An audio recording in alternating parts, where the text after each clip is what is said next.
ஒவ்வொரு படிக்கட்டுலயும் என்ன பொம்மை வைக்கணும்னு ஒண்ணு இருக்கு. எப்படி வைப்பாங்க? முதல்ல கீழ்படியில இருந்து ஆரம்பிக்கணும். சரி, அப்ப முதல் படியில என்ன இருக்கும்?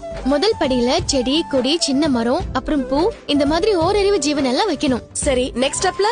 ரெண்டாவதுல நத்தை, சங்கு, இந்த மாதிரி 2 அறிவு உயிரினங்களை வைக்கணும். மூணாவதுல 3 அறிவு இருக்கிற உயிரினங்கள் எல்லாம் வைக்கணும்.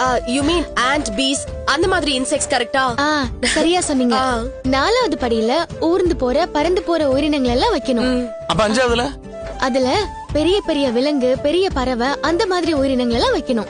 அப்ப 6th படியில மனுஷங்க பொம்மை எல்லாம் வைக்கணும். அவங்களுக்கு தானே 6 சென்ஸ் இருக்கு, கரெக்ட்டா?